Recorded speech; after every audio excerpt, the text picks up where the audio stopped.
إن هذا القرآن يهدي للتي هي أقوم ويبشر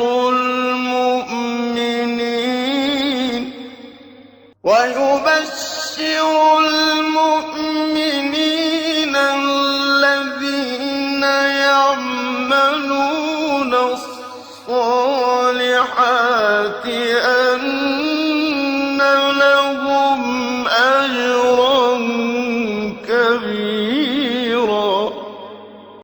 بسم اللہ الرحمن الرحیم. الحمد للہ رب العالمین وبہ نستعین وصلی اللہ وسلم علی سید الانبیاء والمرسلین وعلی آلہ واصحابہ اجمعین ومن تبعہم بإحسان الی یوم الدین. اما بعد، سلسلہ تفسیر کی یہ نشست نمبر 99 ہے سورۃ الحج کے اعتبار سے، اور اس نشست میں انشاءاللہ سورۃ الحج کی 27ویں آیت کریمہ کی تفسیر ہوگی. مجھے اچھی طرح یاد ہے کہ جو گزشتہ رمضان ہے، لاک ڈاؤن کا بالکل ابتدائی مرحلہ تھا، آغاز تھا، اسی وقت میں نے سورۃ الحج کا آغاز کیا تھا. اللہ تعالیٰ اس سورت کو اور قرآن مجید کی تفسیر کو مکمل کرنے کی سعادت دے، توفیق عطا فرمائے، وسائل عطا فرمائے. اللہ تعالیٰ نے فرمایا کہ وَأَذِّن فِي النَّاسِ بِالْحَجِّ يَأْتُوكَ رِجَالًا وَعَلَى كُلِّ ضَامِرٍ يَأْتِينَ مِنْ كُلِّ فَجٍّ عَمِيقٍ. اس آیت کریمہ سے متعلق بہت ساری باتیں میں نے آپ کے سامنے رکھی ہیں. آج کی اس نشست میں انشاءاللہ فجن کا معنی کیا ہے اور عمیق اس کا معنی کیا ہے وہ میں آپ کو بتاؤں گا انشاءاللہ. اللہ تعالیٰ نے کہا کہ یأتینا من کل فج عمیق، یعنی ابراہیم علیہ السلام کو حج کی بابت اعلان کرنے کا حکم دیا گیا، اور اس اعلان کے نتیجے میں لوگ پیدل اور سواری کر کے دور دراز علاقوں سے آئیں گے. عربی زبان میں فجن کا معنی کیا ہے؟ ابن فارس رحمہ اللہ کہتے ہیں کہ الفاء والجیم، اس کا بنیادی معنی یہ ہے کہ یدل علی تفتح وانفراج، یعنی اس میں کھلنے کا، کشادگی کا، پھیلاؤ کا، وسیع ہونے کا یہ معنی آتا ہے. فجن کہتے ہیں عربی زبان میں الطریق الواسع، یعنی کشادہ راستہ. الفج عربی زبان میں کہتے ہیں کہ الشق بین الجبلین، دو پہاڑوں کے درمیان کا جو راستہ، ایک وادی جو ہوتی ہے، کشادہ جو راستہ ہوتا ہے دو پہاڑوں کے درمیان. اس معنی کو اچھی طرح یاد رکھیے کہ اس لیے کہ جب آگے میں تفسیر کروں گا تو اس لفظ کا جو اثر ہوگا بنیادی طور پر وہ بھی میں آپ کو بتاؤں گا انشاءاللہ. فجن اس کی جمع آتی ہے فجاجن. قرآن مجید میں بھی یہ لفظ مذکور ہے. اللہ تعالیٰ نے فرمایا سورۃ الانبیاء میں وَجَعَلْنَا فِي الْأَرْضِ رَوَاسِيَ أَن تَمِيدَ بِهِمْ وَجَعَلْنَا فِيهَا فِجَاجًا سُبُلًا لَعَلَّهُمْ يَهْتَدُونَ. وَجَعَلْنَا فِيهَا فِجَاج کہا اللہ تعالیٰ نے، کشادہ راستے. نوح علیہ السلام نے اپنی قوم کو اللہ رب العالمین کا تعارف کرواتے ہوئے کہا، سورۃ نوح کی آیت کریمہ ہے لِتَسْلُكُوا فِيهَا سُبُلًا فِجَاجًا وَاللَّهُ جَعَلَ لَكُمُ الْأَرْضَ بِسَاطًا لِتَسْلُكُوا مِنْهَا سُبُلًا فِجَاجًا. تو فجاج کا لفظ آیا ہے، یعنی کشادہ راستے. اللہ نے انسان کی اندر وہ صلاحیتیں عطا کی ہیں، وہ ذوق عطا کیا ہے، وہ قوت عطا کی ہے کہ وہ اپنی زندگی کے گزران کے لیے کشادہ راستے بناتا ہے. یہ اللہ نے اس کے اندر، یہ فطرت میں اللہ نے اس کے اندر وہ صلاحیت رکھی ہے. اس کے بعد ہے یأتینا من کل فج عمیق. عمیق کا معنی کیا ہے؟ عمیقہ. ابن فارس کہتے ہیں رحمہ اللہ کہ العین والمیم والقاف.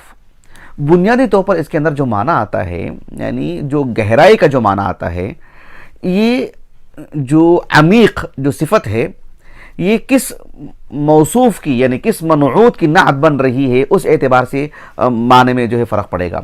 مثلا مان لیجیے کہ عمیق یہ صفت بنتی ہے اگر طریق کے لیے، راستے کے لیے، تو پھر اس کے اندر بعد کا معنی آتا ہے.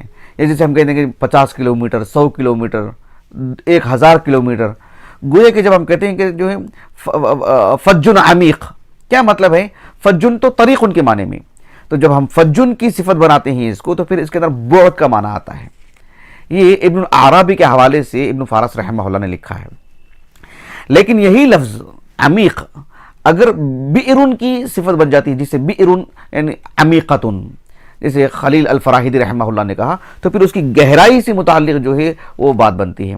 بہرحال عمومی طور پر عمق کے اندر جو معنی آتا ہے وہ یعنی العمق سفلاً، یعنی نیچے کی طرف جو گہرائی ہوتی ہے وہی اصل کے اعتبار سے مقصود ہوتا ہے. اللہ سبحانہ و تعالیٰ نے یہاں پر جو بات بیان فرمائی کہ یاتینا من کل فج عمیق، عمیق کا یہ معنی میں نے آپ کو بتایا، اسی لیے عربی زبان میں احادیث میں سب جو الفاظ آتے ہیں کہ التعمق فی الکلام کیا مطلب ہوتا ہے، یعنی اذا تنطع، یعنی خواہ مخواہ کی کھوج میں رہنا، جسے ہم اردو زبان میں کہتے ہیں کہ بال کی کھال نکالنا، غیر ضروری جو ہے لطائف، غیر ضروری جو ہے مطلب گہرائی، غیر ضروری جو ہے مطلب جو کلام میں غور و خوض کرتے ہیں عقدی اعتبار سے، دیگر امور سے متعلق، تو اس کو کہتے ہیں التعمق، جسے شریعت میں منع کیا گیا ہے۔ یہ تو اس کا لغوی معنی رہا۔ اب یہاں پر اس جملے کا معنی کیا ہوگا کہ یاتینا من کل فج عمیق، اس سلسلے میں عبداللہ بن عباس اور آپ کے تلامذہ میں سے امام مجاہد، قتادہ اور ابو العالیہ الریاحی جو کبار تابعین میں سے ہیں رضی اللہ عنہ اجمعین، ان سبوں نے کہا کہ من مکان بعید، یعنی یاتینا من کل فج عمیق یعنی من مکان بعید۔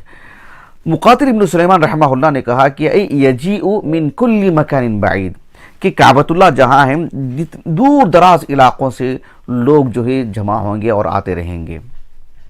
ابن عاشور رحمہ اللہ نے اس لفظ کا جو اثر ہے کہ یاتینا من کل فج عمیق، جیسے کہ الفج کا جو معنی میں نے بتایا کہ الشق بین الجبلین، یعنی دو پہاڑوں کے درمیان کا جو راستہ ہے، کہا کہ کعبۃ اللہ مکہ تک پہنچنے کے قریب میں جتنے بھی راستے ہیں سب ایسے ہی راستے ہیں کہ جو پہاڑوں کے درمیان سے ہوتے ہوئے آتے ہیں، اور آج بھی جدید انداز میں جو راستے بنائے گئے ہیں سبحان اللہ، یعنی کعبۃ اللہ کے آس پاس کے جتنے بھی راستے ہیں سب جو ہے پہاڑوں کو کاٹ کر کے درمیان کا راستہ ہے۔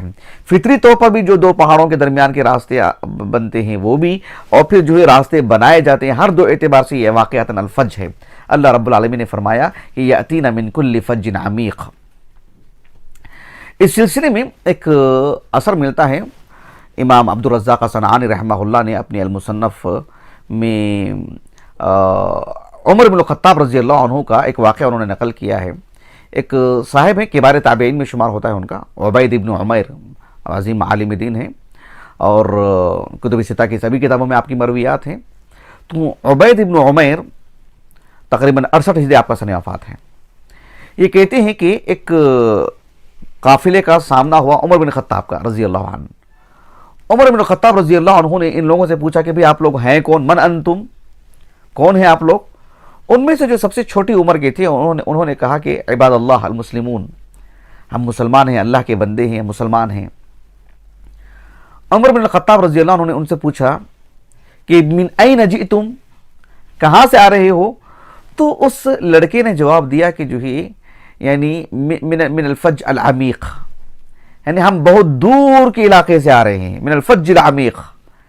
کہا کہ این تریدون، کہاں کا قصد ہے آپ کا؟ کہا کہ البیت العتیق، ہم کعبۃ اللہ کی طرف قصد کر رہے ہیں۔ عمر بن الخطاب رضی اللہ عنہ بہت متاثر ہوئے اور محظوظ ہوئے ان کے جواب سے، اور کہا کہ بھئی اس قافلے کا امیر یہی لڑکا ہوگا، چھوٹی عمر کا ہے لیکن ہے ذہین اور صلاحیت والا، علم والا، تو یہ پھر یہی جو ہے امیر ہوگا اس قافلے کا۔ یہ تو اس آیت کریمہ کی تفسیر سے متعلق کچھ باتیں تھیں۔ ایک دو بات اس آیت کریمہ سے متعلق وہ یہ ہے کہ حافظ ابن القیم رحمہ اللہ، ان کی جو روضۃ المحبین جو کتاب ہے جس میں متعدد امور ہیں، ایک باب انہوں نے اس عنوان سے معنون کیا ہے کہ یعنی ایک آدمی کا جس سے محبت ہوتی ہے، اس کے گھر سے محبت ہوتی ہے، اس کی جگہوں سے محبت ہوتی ہے، یعنی اس کی شواہد سے محبت ہوتی ہے۔ اس بات کو بیان کرنے کے لیے ابن القیم رحمہ اللہ نے کہا کہ جب اللہ سبحانہ و تعالیٰ سے محبت ہوتی ہے تو اللہ کے احکام سے، اللہ کے فرامین سے، کعبۃ اللہ سے، مساجد سے، اور جو اللہ کی باتوں کو پھیلاتے ہیں، عام کرتے ہیں، علماء ہیں، اللہ کے راستے میں خیرات کرنے والے لوگ ہیں، کعبۃ اللہ جہاں بنا ہوا ہے، یعنی جو چیز اللہ سے جڑی ہوئی ہے اور پوری کائنات اللہ سبحانہ و تعالیٰ کی ہے، تو جس میں بھی خیر اللہ نے رکھا ہے سبھوں سے اس کی محبت ہو جاتی ہے۔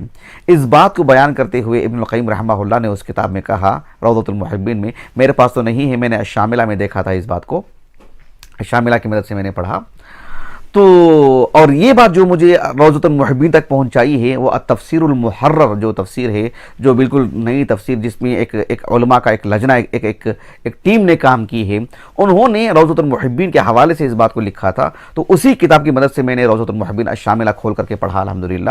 یہ علمی امانت کے طور پر میں نے یہ باتیں آپ کے سامنے رکھی ہیں۔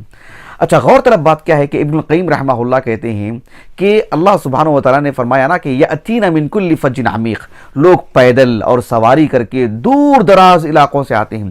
ابن القیم رحمہ اللہ نے کہا کہ یہ اللہ تعالیٰ کی محبت، ایک کعبۃ اللہ کی محبت، یہ جو ہے یعنی المسجد الحرام کی محبت ہے ایک مسلمان کے دل میں، کہ اپنے علاقوں سے وطن کی قربانی دیتا ہے، بیوی بچوں کو چھوڑ کر آتا ہے، اور ایک بڑا جو ہے سرمایہ خرچ کرتا ہے، اپنے آپ کو تھکاتا ہے، اور جو ہے جو سفر کا جو عذاب ہے، اس کی جو مشقتیں ہیں، سب جھیلتا ہے، سب کے لیے اپنے آپ کو باذن اللہ تعالی آمادہ کرتا ہے۔ آسان نہیں ہے ایک شخص اپنی بیوی بچوں کو چھوڑ کر کے جائے، اپنے علاقے کو چھوڑے اور سفر کے لیے تیار ہو جائے، اور جو خوب پیسہ بہائے، خوب پیسہ خرچ کرے، ایک عرصہ وہاں رہے، یہ سب کچھ ہو، یہ صرف کعبۃ اللہ کی جو محبت ہے، اس محبت میں آ کر کے وہ ساری چیزیں خرچ کرتا ہے۔ اللہ کی محبت کا نتیجہ ہے وہ، اللہ سبحانہ و تعالیٰ نے کعبۃ اللہ کی جو محبت دل میں ڈال رکھی ہے، اس محبت کا نتیجہ ہے کہ سب چیزیں وہ جھیلتا ہے۔ وہ ان کی عبارتیں پڑھ کر کے دیکھیں، بالکل ہی جو جھوم جائیں گے، جو ابن القیم رحمہ اللہ نے لکھی ہیں۔ اس سلسلے میں التفسیر المحرر میں ایک لطیف بات انہوں نے یہ بھی لکھی ہے، التفسیر المحرر والوں نے، کہ اللہ سبحانہ و تعالیٰ کا جو گھر ہے کعبۃ اللہ، اس کے لیے اتنی مشقت کیوں برداشت کرتا ہے ایک آدمی، کیوں بیوی بچوں کی قربانی دیتا ہے، کیوں اتنا پیسہ خرچ کرتا ہے، کیوں اتنی دور جاتا ہے، اپنے آپ کو تھکاتا ہے، اور اتنا جو ہے لمبا سفر طے کرتا ہے۔ یأتینا من کل فج عمیق کہا اللہ رب العالمین نے، کہا کہ اس لیے کہ کعبۃ اللہ کو اللہ سبحانہ و تعالیٰ نے اپنی طرف نسبت دی ہے، اللہ کی طرف اس کو اضافت دی ہے، اللہ سبحانہ و تعالیٰ سے جوڑ کے بیان کیا گیا ہے۔ اس سے پہلی والی آیت کریمہ دیکھو، اللہ تعالیٰ نے فرمایا کہ وَإِذْ بَوَّأْنَا لِإِبْرَاهِيمَ مَكَانَ الْبَيْتِ أَلَّا تُشْرِكْ بِي شَيْئًا، اور اس کے بعد اللہ تعالیٰ نے کہا وَطَهِّرْ بَيْتِيَ، یعنی کعبۃ اللہ کو اللہ سبحانہ و تعالیٰ نے میرا گھر کہا، یعنی اس گھر کی اضافت اللہ کی طرف کی گئی، اس گھر کی نسبت اللہ کی طرف کی گئی۔ اس نسبت کی وجہ سے اللہ سبحانہ و تعالیٰ نے اسے اتنا شرف دیا ہے، اتنی عزت بخشی ہے، اتنا مکرم بنایا ہے، اور کہ اللہ سبحانہ و تعالیٰ نے اس کے دل اتنی ڈال دی دلوں میں کہ لوگ اس کی طرف کھنچے چلے آتے ہیں، اس کے لیے ہر طرح کی قربانی برداشت کر لیتے ہیں، اس کی نسبت اللہ کی طرف ہونے کی وجہ سے۔ وَطَهِّرْ بَيْتِيَ، اس سلسلے میں آخری بات یہ ہے کہ یہ دراصل ابراہیم علیہ السلام کی وہ دعا ہے، آپ غور کیجئے، جو اللہ تعالیٰ نے سورۃ ابراہیم میں اللہ تعالیٰ نے نقل فرمائی کہ وَجْعَلْ أَفْئِدَةً مِّنَ النَّاسِ تَهْوِي إِلَيْهِمْ، وَجْعَلْ أَفْئِدَةً مِّنَ النَّاسِ، یعنی اللہ تعالیٰ سے ابراہیم علیہ السلام نے دعا کی کہ اے اللہ تو لوگوں کے دلوں کو اس سے اتنا جوڑ دے، اتنا ربط پیدا کر دے کہ تہوی الیہم، یعنی وجعل افئدۃ الناس تہوی الیہم، یعنی کعبۃ اللہ کی طرف وہ کیسے آئیں۔ ہوا کے معنی کیا ہے عربی زبان میں؟ گرنا، صرف گرنا نہیں، اوپر سے گرنے کو کہتے ہیں، وَالنَّجْمِ إِذَا هَوَى، اوپر سے گرنے کو کہتے ہیں۔ ہوا نفس کو کیوں کہتے ہیں؟ اس لیے کہ ایسی خواہشات جس کی وجہ سے وہ جہنم میں گر جاتا ہے، جس کی وجہ سے وہ اللہ رب العالمین کے ہاں اپنا مقام جو ہے گرا دیتا ہے، لوگوں کی نظروں سے وہ گر جاتا ہے، اس اعتبار سے اسے ہوا نفس کہتے ہیں۔ تو کہا کہ ایک انسان یہاں سے یہاں تک جاتا ہے، اس طرح سے کتنا فاصلہ لگتا ہے، وہی چیز اوپر سے گرتی ہے تو کتنی جلدی نیچے آ جاتی ہے۔ اس کے لیے وہ لفظ استعمال کیا کہ وَجَعَلْ أَفْئِدَةً مِّنَ النَّاسِ تہوی الیہم، کہا اللہ سبحانہ و تعالیٰ سے ایسی دعا کی کہ جس طرح سے اوپر سے نیچے ایک آدمی گرتا ہے جتنی سرعت اور تیزی کے ساتھ، ویسے لپک کر کے وہ کعبۃ اللہ کی طرف بھاگے آئیں، جو ہے دوڑتے ہوئے آئیں۔ یہ اللہ سبحانہ و تعالیٰ سے انہوں نے دعا کی۔ یہ اس آیت کریمہ سے متعلق کچھ باتیں تھیں۔ اس آیت کریمہ سے متعلق ایک بات رہ گئی ہے جسے شیخ محمد امین الشنقیطی رحمہ اللہ نے اضواء البیان فی ایضاح القرآن بالقرآن میں کہی ہے۔ اتنی ایمان افروز بات، اتنی اہم بات میں آپ کو بتا رہا ہوں کہ کل آنے والی نشست میں جب میں ذکر کروں گا انشاءاللہ تعالی تو آپ واقعتاً کہیں گے کہ جو ہے اتنی ایمان افروز بات فی الحال جن ایام سے ہم گزر رہے ہیں، اس نقطۂ نظر سے یہ بات ہمارے اندر ایک ہمت پیدا کرتی ہے، ہمارے ایمان کو بڑھاوا دیتی ہے، جلا بخشتی ہے۔ شیخ محمد امین الشنقیطی رحمہ اللہ نے اتنی ایمان افروز بات کہی اس آیت کریمہ سے متعلق، جسے میں آنے والی نشست میں ذکر کروں گا انشاءاللہ۔ اللہ تعالیٰ سے دعا ہے کہ اللہ تعالیٰ ہماری اس نشست کو ہمارے اساتذہ، ہمارے والدین، ہمارے کل معاونین، مشاہدین، ہمارے اہل خانہ کے لیے، ہمارے لیے اللہ تعالیٰ ذخیرہ آخرت کرے، ہمارے حسنات میں شمار فرمائیں۔ اور جو ہے میری اہلیہ جو یہ ریکارڈنگ کر رہی ہے، پورا بندوبست کر رہی ہے، اللہ تعالیٰ اس کو صحت دے، اس کے ایمان میں اس کے ایمان کو بڑھائے، اس کی اللہ تعالیٰ خدمات کو قبول فرمائے۔ سبحانک اللہم و بحمدک، اشہد ان لا الہ الا انت، استغفرک و اتوب الیک۔